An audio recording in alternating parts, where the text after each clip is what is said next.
तो hello guys, मेरा नाम है प्रिंस और आप देख रहे हैं एनिमे समीक्षा। चलिए वीडियो को स्टार्ट करते हैं। तो एपिसोड की स्टार्ट में हम देखते हैं कि वो शैडो सोल्जर्स आकर हंटर्स को उन एंड्स से बचा लेते हैं। फिर शैडो आर्मी और एंड्स की आर्मी के बीच फाइट स्टार्ट हो जाती है। हंटर्स को कुछ समझ नहीं आ रहा होता और योनू पूछता है कि वो कहां से आए। तभी उसके पीछे से जिन्वू चल कर आता है तो वो और कंफ्यूज हो जाते हैं कि जिन्वू वहां कहां से आया। फिर हमें पता चलता है कि उनकी फाइट की लाइव ब्रॉडकास्ट रुक चुकी होती है और फिर हम देखते हैं कि चीफ वू प्रेसिडेंट गो से कहते हैं कि वहां काफी कंफ्यूजन है। प्रेसिडेंट गो कहते हैं कि हमें अपने हंटर्स के बारे में पता करना होगा, तो जितनी हो सके उतनी इंफॉर्मेशन गैदर करो। फिर हम देखते हैं कि ब्रॉडकास्टिंग कंपनी में काफी केओस मच चुका होता है क्योंकि उनके पास इतनी कॉल आ रही होती है कि उनका फोन सिस्टम क्रैश कर चुका होता है। उनका स्टाफ उनके डायरेक्टर से कहता है कि सभी लोग ब्रॉडकास्ट को रिज्यूम करने के लिए कह रहे हैं। तो उनका डायरेक्टर कहता है कि अगर हम कर सकते तो हम जरूर करते, लेकिन हमें वहां से कोई फुटेज नहीं मिल रही और क्या होगा अगर सारे एस रैंक हंटर्स मारे गए हों। फिर उनका डायरेक्टर कैमरामैन से कनेक्ट करने की कोशिश करता है लेकिन उसका कैमरा नहीं चल रहा होता। फिर हम देखते हैं कि जिन्वू आयरन को अटैक करने के लिए कहता है और आयरन अपनी स्किल यूज करके सभी एंड्स को अपनी तरफ अट्रैक्ट कर लेता है और फिर पूरी शैडो आर्मी एंड्स पर अटैक कर देती है। फिर जिन्वू कूदकर उन सभी हंटर्स के पीछे आ जाता है। तो योनहू जिन्वू से पूछता है कि तुम आइलैंड पर कैसे आए। तो जिन्वू कहता है कि मैं तुमको बाद में समझाऊंगा और फिर वो उसको एक पोशन देकर कहता है कि इसको पी लो, इससे तुम्हारे घाव ठीक हो जाएंगे। फिर हम देखते हैं कि जिन्वू उन सभी को पोशन पिला देता है और वो सभी ठीक हो जाते हैं। फिर जिन्वू हंटर चा को भी वो पोशन पिला देता है लेकिन काफी ज्यादा घायल होने की वजह से वो उस पर काम नहीं करता। फिर जिन्वू कहता है कि हमें जल्दी से यहाँ से बाहर निकलना होगा और तभी हम देखते हैं कि उनकी तरफ काफी सारे एंड्स आ रहे होते हैं। फिर हम हंटर एसोसिएशन का सीन देखते हैं जहाँ चेयरमैन गो एम्प्लॉय से पूछते हैं कि असॉल्ट टीम की क्या कंडीशन है। तो वो कहते हैं कि हम उनसे कांटेक्ट नहीं कर पा रहे। वो कहते हैं कि नॉर्मल सिविलियंस ने ब्लैक एंड के बाद कुछ नहीं देखा। प्रेसिडेंट गो कहते हैं कि हमें जल्दी से उनसे कांटेक्ट करना होगा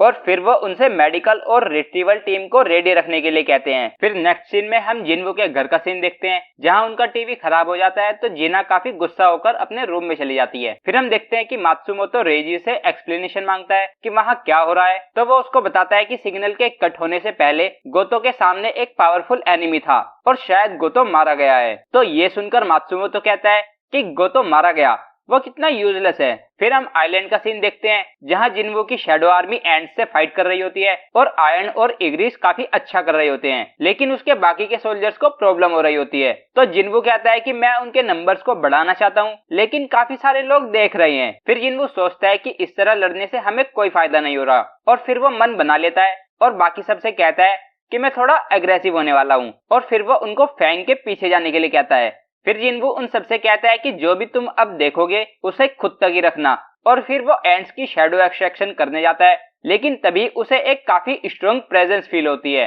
और फिर हम जिन्वू के आगे उस एंड किंग को देखते हैं। जिन्वू उसको देखकर सोचता है कि लगता है इसी की वजह से मैं गोतो और उसके पीछे जो मैंने शैडो सोल्जर भेजा था उसको सेंस नहीं कर पा रहा हूँ। फिर जिन्वू अपना ओरा रिलीज करता हुआ एंड किंग के पास चला जाता है। वो जिन्वू से पूछता है कि क्या तुम ही ह्यूमंस के किंग हो। तो जिन्वू कहता है कि तुम तो एक बोलने वाले कीड़े हो। फिर वो एंड किंग कहता है कि तुम्हारा ओरा तो काफी पावरफुल है और फिर वो काफी तेज चिल्लाता है जिससे बाकी सभी लोगों को काफी प्रॉब्लम होती है लेकिन जिन्वू को उससे कोई फर्क नहीं पड़ता और वो कहता है कि तुम फिर भी एक कीड़े ही हो। फिर हम देखते हैं कि कैमरामैन का कैमरा चलने लग जाता है तो उनका डायरेक्टर एम्प्लॉय से कहता है कि ब्रॉडकास्ट को फिर से स्टार्ट करो। तो उसका स्टाफ उससे कहता है कि अगर हमने ऐसा किया तो हम बिना किसी डिले के उसको ब्रॉडकास्ट करेंगे और अगर कुछ भी हो गया तो हम उसे पब्लिक को पता चलने से रोक नहीं पाएंगे। लेकिन उनका डायरेक्टर फिर भी उन्हें ब्रॉडकास्ट स्टार्ट करने के लिए कहता है।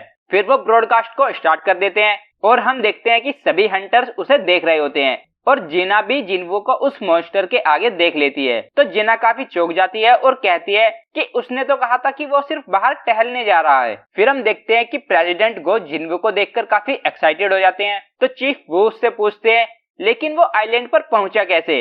तो प्रेसिडेंट गो कहते हैं कि उससे कोई फर्क नहीं पड़ता। फिर हम देखते हैं कि वो एंट किंग जिन्वू को एक काफी जोरदार पंच मार देता है तो उसको देखकर जोंगिन कहता है कि अगर वो एक मेज टाइप है तो वो उसके इतने पास क्यों गया, और योनू कहता है कि उसने उस एंट को कम समझा और वो उसकी वजह से अब मारा गया। लेकिन हम देखते हैं कि जिनवू को तो उस पंच से कुछ भी फर्क नहीं पड़ा होता। फिर जिनवू उस एंट पर पंच मारने के लिए तैयार होता है और वो उसको पंच मारता है, लेकिन वो एंट उस पंच को डॉज कर लेता है। उसको देखकर हंटर माँ बाकी सबसे पूछते हैं कि क्या वो सच में एक मेज है।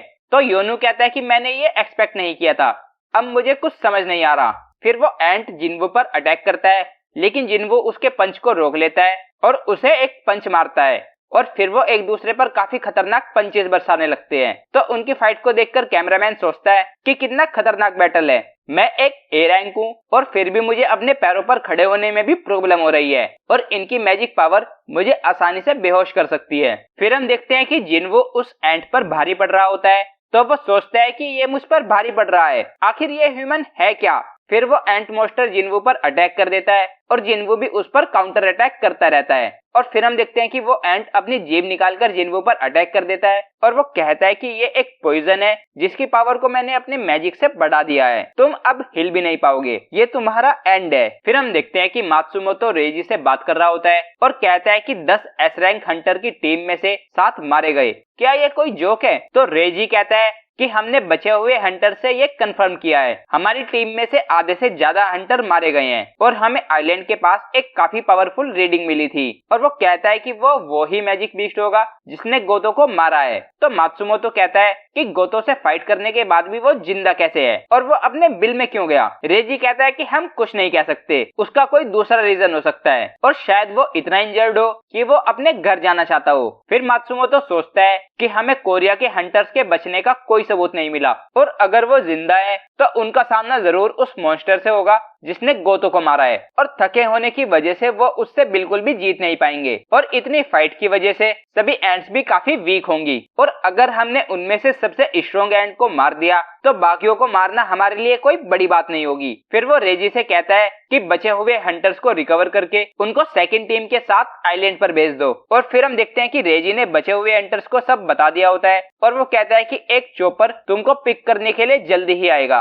फिर तावाता उन सबसे चलने के लिए कहती है तो होशिनो कहता है कि उससे कोई फर्क नहीं पड़ेगा, वो मॉन्स्टर काफी स्ट्रॉन्ग है, हमारा उसके आगे कोई चांस नहीं है। फिर हम आइलैंड का सीन देखते हैं जहां जिनवू उस मॉन्स्टर को एक पंच मार देता है जिससे वो काफी दूर जाकर गिरता है। तो जोंगिन कहता है कि उसको तो पॉइजन लगा था।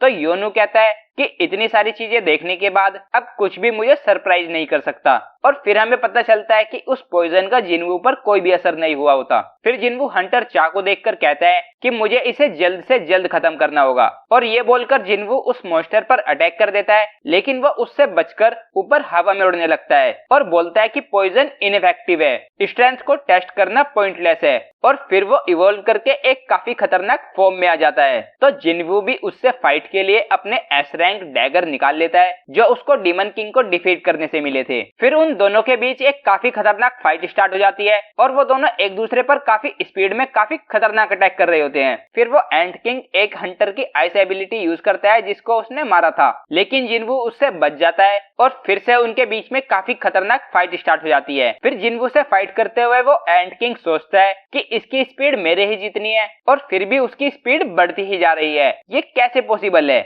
हम देखते हैं कि जिनवू उस पर काफी सारे पंचेस बरसा रहा होता है और एक के बाद एक अटैक करता ही जा रहा होता है। फिर वो मॉन्स्टर जिनवू पर और पावरफुल अटैक करता है और वो अटैक जिनवू के आंख पर लगने ही वाला होता है और तभी जिनवू की एक स्किल अपग्रेड होकर काफी पावरफुल स्किल म्यूटिलेशन बन जाती है। फिर जिनवू उस स्किल को यूज करता है और उससे उस एंट पर एक ही बार में काफी सारे अटैक हो जाते हैं। तो उस एंट को समझ नहीं आता कि हुआ क्या है। फिर वो एंट रीजनरेट हो जाता है और उस आइस एबिलिटी को यूज करके वहां से भागने लगता है। जिनवू उसका पीछा करता है और फिर से उस पे काफी सारे खतरनाक अटैक करने लगता है। फिर वो मॉन्स्टर सभी एंट्स को जिनवू पर अटैक करने के लिए भेज देता है, तो जिनवू भी उनसे फाइट करने के लिए अपनी शैडो आर्मी को भेज देता है। जिनवू की शैडो आर्मी उन एंट्स पर काफी भारी पड़ रही होती है, तो उनको देखकर वो एंट किंग सोचता है कि ये कैसे पॉसिबल है, मैं सबसे ताकतवर बनने के लिए पैदा हुआ था, मुझे तो किंग होना चाहिए था और अब मुझको भागना होगा। अगर मुझे सरवाइव करना है तो मुझे यहाँ से जितना दूर हो सके उतना दूर जाना होगा।